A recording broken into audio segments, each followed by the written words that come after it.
Their eyes grew wide and bright with excitement. The mountains caught their gaze and wouldn't let go. Fish soared in the sky. Shrimp scavenged the valley. You might be fooled by the adults staring into the tank, becoming lost in their imagination. Their inner child draws them into another world. These reactions were ones we discovered in making a change in our approach to planted tanks. As we looked at our planted section in the store, we realized we needed to step our game up. Takashi Amano, Oliver Knott, George Farmer. These almighty plant pals all created spectacular nature aquariums that made us drool at the sight. Joyfully inspired, we started to play with the idea of a new dedicated section of our own. One with the proper equipment, substrate, and plants, including the less common types for the hobbyists that wanted something unique, but also many types of classics that still had alluring characteristics. If you had a limited choice of plants to use, what would you choose? So much variety and color that it could be hard to pick. For this 110-gallon rimless tank, we were heavily influenced by Japanese-style aquascapes. Seeing those types of aquariums we idolized sparked creativity in us to conceive a beautiful display for the new planted section.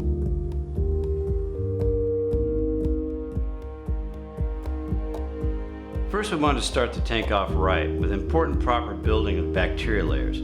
For the base layer, we use ADA Bacter 100, which has over 100 different strains of substrate bacteria. Next, we use Clear Super, which is a highly refined activated carbon powder.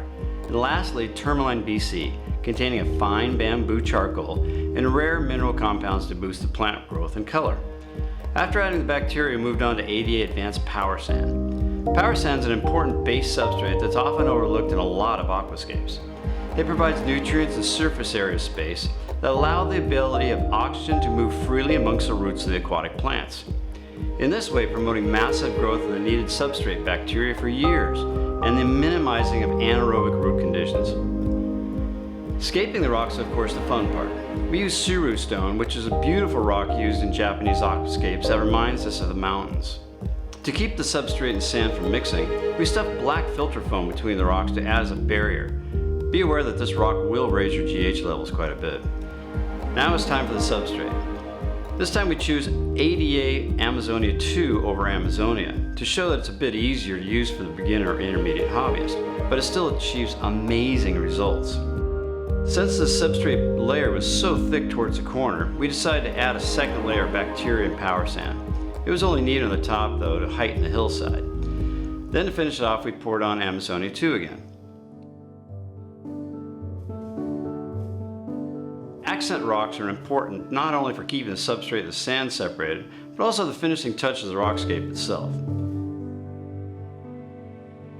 It was great pouring on the La Plata sand because you can finally start to see the scape slowly coming together.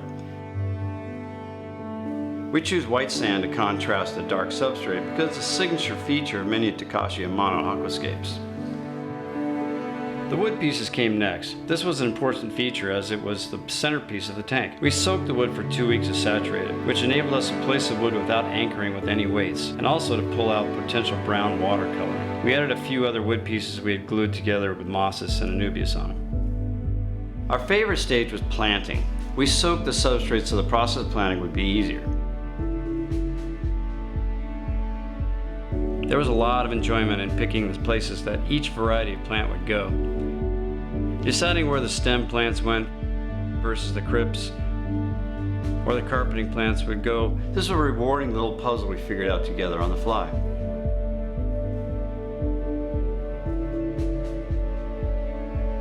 With all the plants in their set places, the tank was finally starting to look like a complete aquascape. Now that we had everything in order, all that was left to do is fill up the aquarium with 100 gallons of balanced DI water.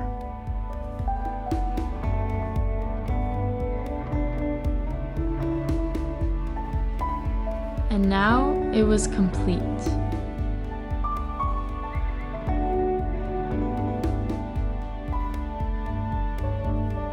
A few weeks passed by and it became time to add some animals to the aquarium.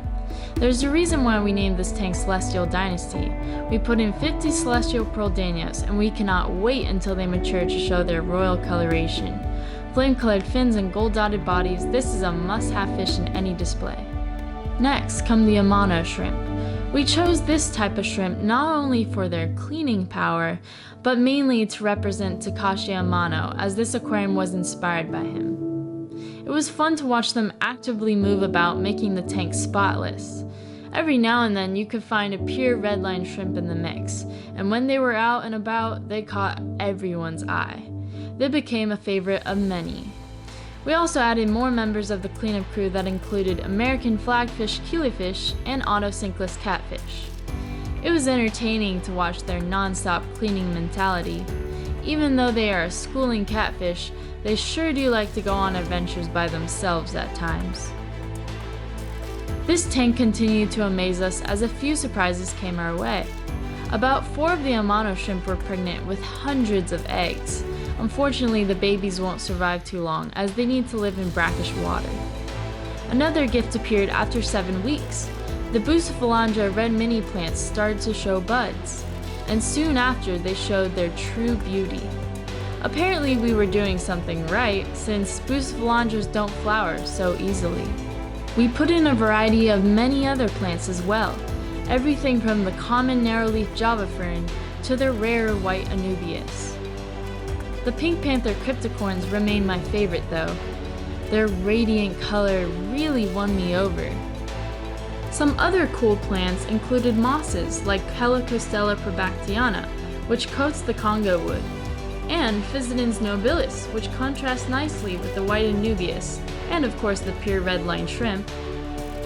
We also chose Bulbitis hudolodi fern to fill in other parts of the wood. Myriophyllum Guyana was an obvious choice with its exceptionally vibrant green, and of course, how could we not pick Ultrananthera reniki?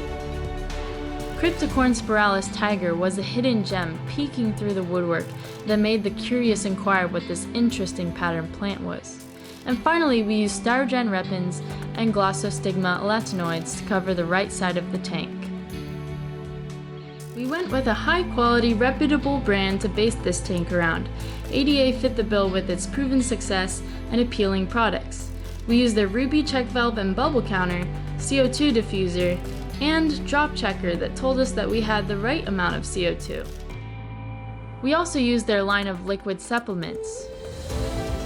Our favorite product by far were their intensely bright lights. They produced a magnificent spectrum that made the plants grow rapidly and show off their marvelous, vibrant colors. The lights weren't the only things we loved though. We were able to create a small ecosystem that thrived beyond what we thought was possible. So many incredible species all in one tank, it really is a sight to see. Diving into this other world is a privilege for us. Showing people this aquarium in our store makes us proud to display what a planted aquarium can be.